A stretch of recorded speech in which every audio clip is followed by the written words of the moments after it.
We'll talk about the box office, and yeah, we will not be doing the full global one. We'll be doing that later with the global numbers. See the health of the movie industry. As again, right now it isn't that good. You know, as well. First movie, number one movie of the week is If. So there is a possibility If could have some legs, but already looking at the box office, this movie isn't doing too well. This movie isn't doing too well. They released it in almost every market except for Japan and Romania and Trinidad. Wait, Trinidad's a small island. Norway, they haven't released it yet. Oh yeah, Greece is here. They haven't released it.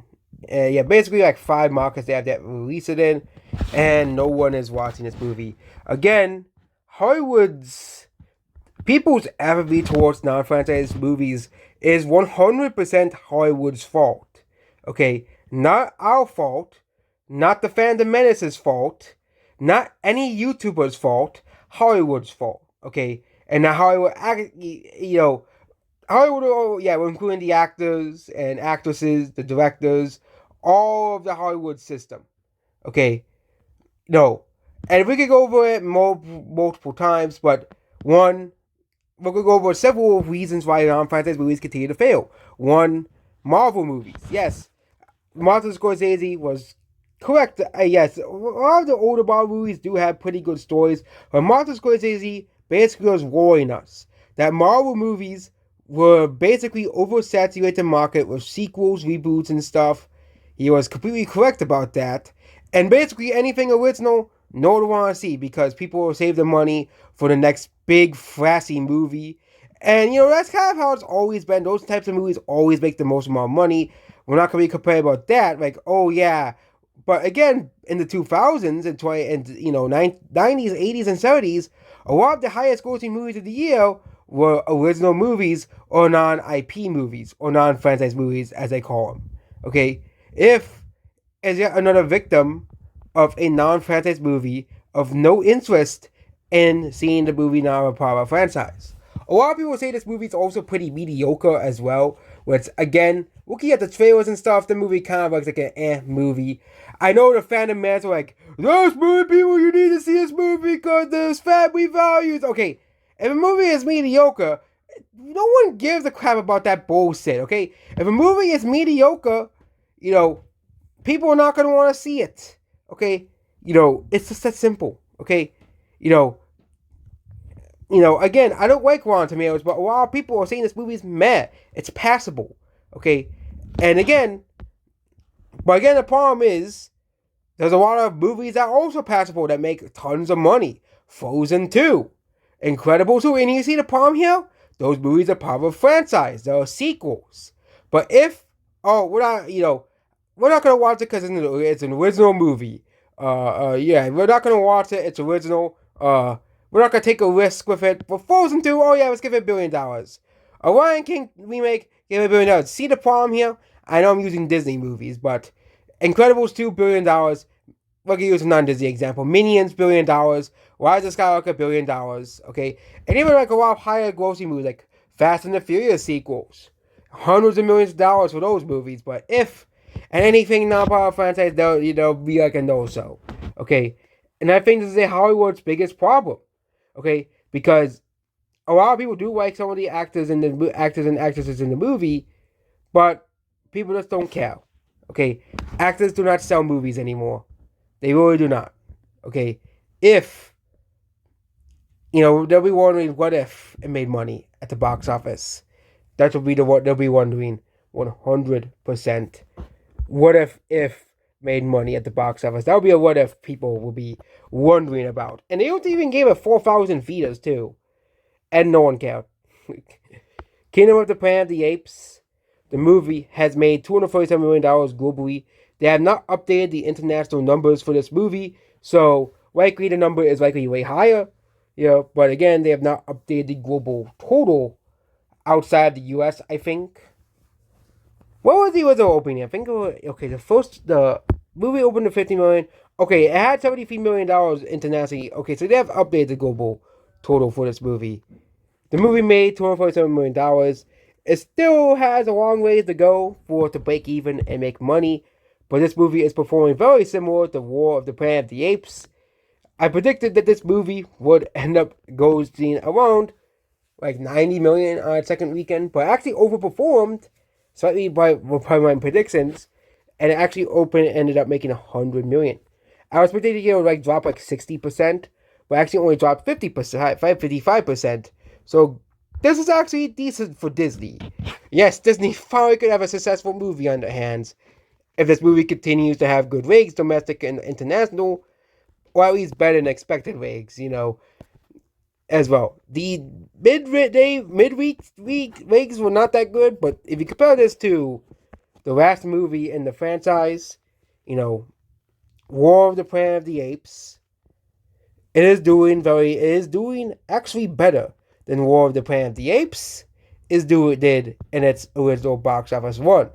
So we'll be watching these two movies very, very closely. And these Planet of the Apes movies typically make like a lot of have really great international legs. So Kingdom of the Planet of the Apes might actually outgross War of the Planet of the Apes at the very end of its box office run. So we'll be keeping a close eye on War of the Planet of the Apes. Not War of the Planet, the Kingdom of the Planet of the Apes, not War of the Planet of the Apes. And yeah, next is Strangers Chapter 1. So this movie cost us almost nothing to make. There's no international numbers for this movie, but I think this movie will make money at the very end, considering the fact that this movie is a cost-nothing movie. So, yeah, Strangers Chapter 1 will likely make money at the very end of its box office for Lionsgate. Which, yes, Lionsgate is doing pretty well this year, surprisingly, with the horror movies. Next is The Fall Guy, which continues not to make any money. This movie needs to make like $300 million to break even. It has barely passed 100 million. Barely passed 100 million. And I'm saying, oh my god, the movie's having wings! Oh yeah, the movie sort of opened to like 50 to $40 million, not 27 million. Okay, this would have been a big movie, but again, like with If, people won't watch anything that's not a part of a franchise. Look at Kingdom of the Planet of the Apes. People watch it because big. Oh yeah, Planet of the Apes. I recognize that series. Okay, Fall Guy, Hollywood, you suck. If Hollywood, you suck. Okay, this is the problem with Hollywood. Everybody went to death in Fall Guy. Same problem with If. Okay, and also the last one, and also all the videos of the movie Challengers. Okay, people don't have any reason to see a movie not a part of a franchise. Now let's go into Challengers. So yeah, this movie is basically almost dead at the box office. They're saying that this movie is a success. Really? This movie is a success? The movie make $125 million to break even. If this is the borrow this low of losing like $50 million is a success, I guess Ghostbusters Frozen Empire is a success as well. I guess that's the borrow we're going to be going for this movie. This movie might do pretty well on streaming, but the fact that people don't really care about non-franchise movies anymore really shows you that Hollywood is dead. That there was a movie crash, quote unquote, happening because people don't have any interest in seeing non-franchise movies. If the strikes happened in like the 90s and all the big movies are delayed, well, guess what? People would have still went to go see the non-franchise movies because, oh, there's an actor I like in it. Oh, this movie looks funny, or this movie looks interesting. But they'll say, I was waiting for the next Godzilla or the next big movie, okay, to watch. Not this movie. And I think that's the problem of modern Hollywood, and why Martin Scorsese said that Marvel movies were ruining Hollywood. That's why. Next is Back to Black, which no one went to go see it outside of the UK. Yeah, no one went to go see this movie outside the UK. I guess there are people who like Amy Winehouse in the UK. So yeah, I do not know the budget for this movie, but probably didn't really cost that much money to make. As well, probably was a British movie. Okay, and usually Focus Pictures release don't really have a lot of, box office anyways as well. But yeah, that's going to be a big failure for Focus Pictures. Next is Torah, which, yes, this movie broke even, despite the really low on tomato score, which really shows you the cost of having your movie cost absolutely nothing to make. So yeah, Torah made money at the box office. Godzilla, yeah, this movie is basically almost dead at the box office, but again, Compare this to If. Okay, no one went to go see If, and I get it's a star. Movies that usually star franchises usually are the lowest grossing. Like look at the Ice Age franchise. Okay, the first movie is still I think the lowest grossing movie. And some people say that's the best. A lot of people say that's the best movie in the series, or Toy Story. Still, the first movie is the lowest grossing because it's the start of a franchise. But the sequel made a lot of money because of legs and stuff, and people, seeing it on video and stuff. You know, or a newest example is Dune, which is based off a book, and the second movie made double the first movie at the box office. Practically, it made double the first movie, almost. Yeah, which shows that the power of making a sequel to something, and so that some people will see a movie. A lot more people will see a movie if they have more exposure to it. Next is Unsung Hero, which made $19 million, a pretty decent success for Lionsgate, all things considered. Civil War, which this movie, I think at this point is a loss, which means the movie isn't really, it still lose money, but it will probably make back its money on streaming services, more than likely. Then we also have, I saw it, what the fuck is this movie title? This is a horror movie. Yeah, this is a horror movie. This is a horror movie about TVs. Apparently, it was so important that it was on Sundance. Yeah. It's a movie about the horror of TVs. Every, 2000s parents' worst nightmare. That, the whole weird, stupid theory that TV, if you sit too close to the TV, your eyes will hurt. Next to Kung Fu Panda 4, which this movie is basically done at the box office as well, and it lost a lot of ground because of If's release as well.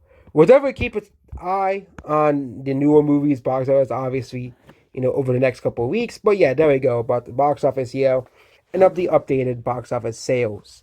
It seemed, and of course, we'll update the see if any movies are broken even or is Hollywood still in a struggle.